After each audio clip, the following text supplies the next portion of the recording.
Takže čus lidi, vítám vás u tohoto videa. A v tomhle videjku se zaměříme na televip a zaměříme se i na to, jak ho udělat. Udělat televip je jednoduché, musíte první umět, první se naučíte, první budete takhle točit se žlutítkami. A až se to naučíte, tak se musíte naučit i takhle dopady. Tak dopady.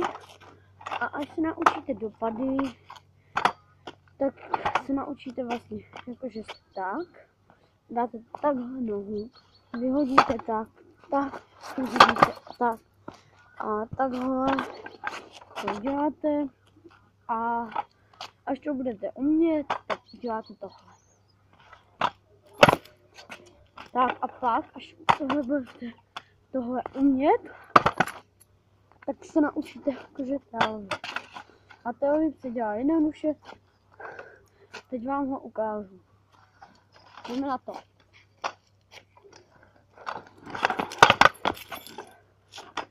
Ještě jednou. Televip.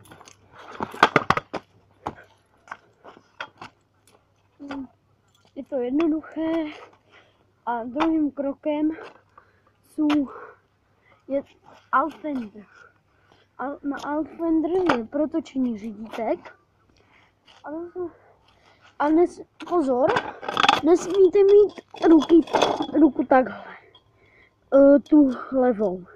Musíte mít takhle ze spodu, jo? A vlastně otočíte to tak. To otočíte. Vlastně jsou dva způsoby, jak to udělat. Buď vyskočíte, anebo zvednete takhle přední kolečko, to vám takhle. Tak. A teďkom si ukážeme tričky na tom, jak skáčem. Teďkom si ukážeme tričky na tom, jak budu skákat. Tak jdeme na to.